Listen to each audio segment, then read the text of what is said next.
Hello students, welcome back on Mahari Devi Tapadia Girls College YouTube channel. In this class, I am going to progress a poem and the poem name is My Last Duchess, which is written by Robert Browning. Robert Browning was a great Victorian poet and his lifespan is 1812 to 1889. This is the second stanza of the poem My Last Duchess. So, in this stanza, we are going to progress these lines. Will please you sit and look at her, I said. Frappe and dolls by design, forever, for never leave. Strangers like you, that pictured countenance, the depth and passion of its earnest glance. But to myself they turned, since none puts by the curtain I have drawn for you, but I and seen as they would ask me if they durst. Students, हम first स्टेंजर्स का पढ़ चुके हैं. आप सबको मैंने पहले भी बता दिया था. माई लास्ट डचेस जो पोएम है वो रॉबर्ट ब्राउनिंग की है. रॉबर्ट ब्राउनिंग एक ड्रामेटिक मोनोलॉग के मास्टर माने जाते हैं. ड्रामेटिक मोनोलॉग क्या होता है? ये जो पोएम है एक बहुत ही अच्छा एग्जाम्पल है ड्रामेटिक मोनोलॉग का. ड्रामेटिक मोनोलॉग में तीन चीज़ें इंपॉर्टेंट होती है. एक होता है हमारा स्पीकर, दूसरा होता है म्यूट लिसनर, और थर्ड होता है कुछ ड्रामा या एक्शन उस पोएम में या जो भी ड्रामेटिक मोनोलॉग की पोएम होगी उसमें. तो हमारी जो पोएम है इसका सेकेंड वीडियो आप देख रहे हैं. फर्स्ट वीडियो में हमने इसके स्टार्टिंग की 4 लाइन्स कवर कर ली थी. रॉबर्ट ब्राउनिंग ने ये जो पोएम लिखी है माई लास्ट डचेस, इसमें एक ड्यूक है, एक डचेस है, हस्बैंड वाइफ हैं दोनों. यहाँ जो ड्यूक है वो स्पीकर है और यहाँ म्यूट लिसनर कौन है? जो उस ड्यूक के लिए प्रपोजल लेके आया है दूसरी शादी का. तो उस प्रपोजल लाने वाले बंदे को जो हमारा ड्यूक है वो एज ए स्पीकर उसको लिसनर मान के पूरी अपनी वाइफ के बारे में डिस्क्रिप्शन दे रहा है उसकी पेंटिंग को दिखा के. तो आपको इतना, जब आपने फर्स्ट वीडियो देखा तो आपको समझ आ गया होगा कि जो पेंटिंग है वो फ्रा पेंडोल्फ ने बनाई है. फ्रा पेंडोल्फ बहुत ही ग्रेट पेंटर थे उस टाइम के. और उसके अलावा जो ड्यूक है वो अपनी वाइफ के बारे में बता रहा है. हर स्टेंजा में वो उसके नेचर के बारे में बात करेगा, वो उसके बारे में बताएगा वो कैसी थी. तो इस पोएम में ड्रामेटिक मोनोलॉग क्या है कि हमारा जो स्पीकर है वो ऑब्वियसली ड्यूक है, लिसनर है म्यूट लिसनर. कौन है म्यूट लिसनर? जो प्रपोजल लेके आया है शादी के लिए. और कुछ ड्रामा या एक्शन है जो कि सस्पेंस है. आपको लास्ट में पता चलेगा कि पोएम में क्या चल रहा है. तो अभी हम सेकंड स्टेंजा कवर करते हैं.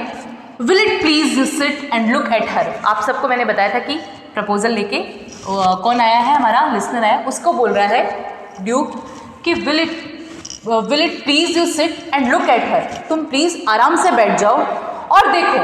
पेंटिंग दिखाई थी, फर्स्ट वीडियो आपने देखा होगा, उसमें क्या बोल रहा था? That's my last duchess painted on the wall. तो अभी वो फिर से कह रहा है कि will it please you sit and look at her, कि तुम आराम से बैठो और उसकी तरफ देखो, उसकी पेंटिंग की तरफ देखो. I said Fra Pandolf by design for never read strangers like you.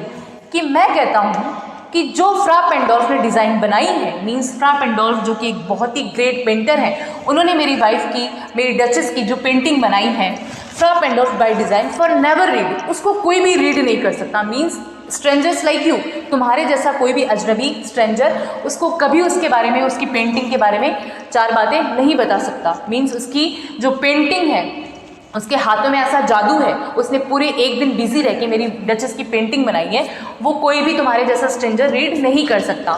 तो will it please you sit and look at her, please तुम बैठ जाओ और अब मेरी वाइफ की फ़ोटो को देखो. आई सेड, मैं कहता हूँ, Fra Pandolf by design for never read strangers like you. Fra Pandolf के द्वारा जो डिज़ाइन बनी गई है वो कभी भी तुम्हारे जैसे स्ट्रेंजर्स उसको रीड नहीं कर सकते. That pictured countenance, the depth and passion of its earnest glance. उस फोटो के अंदर का जो earnest glance है वो उसकी चमक को तुम्हारे जैसे स्ट्रेंजर कोई भी रीड नहीं कर सकते. उस फोटो के बारे में बहुत डेप्थ में कोई नहीं बता सकते. That pictured countenance, the depth and passion of its earnest glimpse के बारे में, उसके बहुत ज़्यादा डीप उस फोटो के बारे में जज कोई नहीं कर सकता, क्योंकि वो किसने बनाई है? वो एक वंडर ऑफ पीस है, वो फ्रा पेंडोल्फ ने बनाया है. तो फ्रा पेंडोल्फ की जो पेंटिंग है उसको तुम्हारे जैसे स्ट्रेंजर की हिम्मत नहीं है कि वो उसको अच्छे से रीड कर सके. इसीलिए मुझे, इनडायरेक्टली वो बोल रहा है, इसलिए मुझे ही अपनी डचेस के बारे में तुम्हें बताना पड़ेगा कि वो कैसी थी. फिर उसके बाद बात करा, but to myself they turned, since none puts by the curtain I have drawn for you, but I and seem as they would ask me if they trust. उसके बाद करें, उसने बोल ही दिया कि तुम्हारे जैसे स्ट्रेंजर जो है कभी भी उसको अर्नेस्ट ग्लेंस को, जो मेरी डचेस की पेंटिंग बनी हुई है जो कि फ्रा पेंडोल्फ ने बनाई हुई है, उसके अर्नेस्ट ग्लेंस को बहुत डीप और बहुत ज़्यादा डेप्थ और पैशन में नहीं समझ सकते हैं। फिर कह रहा है but to myself they turn, but to myself they turn. पर जब इसकी पेंटिंग को कोई भी स्ट्रेंजर तुम्हारे जैसा देखता है, जैसे कि तुम अभी देख रहे हो, तुम मेरी तरफ टर्न होगे मुझसे पूछने के लिए कि इस पेंटिंग में ऐसा क्या है। तो जो बाकी स्ट्रेंजर्स भी आए, but to myself they turn, वो भी टर्न हुए तुम्हारी तरह पूछने के लिए कि इसमें ऐसा क्या है। बट वो पूछेंगे तभी जब उनमें हिम्मत होगी। Since none puts by the curtain, और मैं भी हर किसी के लिए मेरी डचेस के फोटो के ऊपर, पेंटिंग के ऊपर जो कर्टन लगा हुआ है, जो पर्दा लगा हुआ है, वो नहीं हटाता हूँ हर किसी के लिए। कह रहा है, फिर से देखो, since none puts by the curtain I have drawn, मैं हर किसी के लिए ये कर्टन नहीं हटाता हूँ। फॉर यू, बट तुम्हारे लिए मैंने ये कर्टन हटा दिया है। मैं हर किसी स्ट्रेंजर के लिए ये कर्टन नहीं हटाता हूँ। बहुत सारे लोग तुम्हारे जैसे यहाँ आते हैं, इस पेंटिंग को देखते हैं। ये जो वंडर ऑफ पीस है जो कि फ्रा पेंडोल्फ ने बनाया है, उसकी बहुत डीप और पैशन में जो इसकी ग्लैंस है वो हर किसी को समझ में नहीं आती है। बहुत सारे लोग जो इस पेंटिंग को देख के मेरी तरफ टर्न होते हैं, पर मैं भी हर किसी के लिए ये जो कर्टन है जो डचेस की पेंटिंग पे लगा हुआ है वो नहीं हटाता हूँ, पर तुम्हारे लिए मैंने हटाया है। But I and seen as they would ask me if they trust, और लोग मुझसे तभी पूछते हैं इफ़ दे ट्रस्ट, अगर उनमें डेयर होती है, trust in the sense dare, अगर उनमें हिम्मत होती है, उनमें साहस होता है मेरे से पूछने का कि ये पेंटिंग किसकी है या इसके बारे में बताया जाए, तो ही वो मुझसे पूछते हैं। अदरवाइज हर किसी की हिम्मत नहीं है कि वो मेरे से पूछ सके कि ये किसकी पेंटिंग है। तो आई होप आपको ये जो स्टेंजा है वो भी क्लियर हो गया होगा। इसमें क्या है, आपने फर्स्ट स्टेंजा देखा था, उसमें वो बता रहा है that's my last duchess painted on the wall, ये मेरी लास्ट डचेस है जिसकी पेंटिंग वॉल पे लगी हुई है।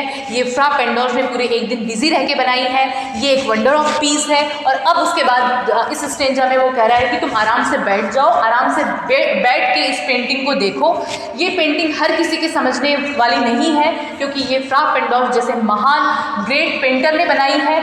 और तुम्हारे जैसे बहुत सारे स्ट्रेंजर्स ऐसे हैं जिनका बहुत मन होता है कि वो इस पेंटिंग के बारे में जाने, और वो ये मन बना के मेरी तरफ मुड़ते भी हैं, पर वो मुझसे पूछ नहीं पाते हैं क्योंकि उनकी साहस नहीं होता है। और मैं भी हर किसी के लिए इस पेंटिंग का जो कर्टन है, जो पर्दा है, वो नहीं हटाता हूँ, पर मैंने तुम्हारे लिए हटाया है।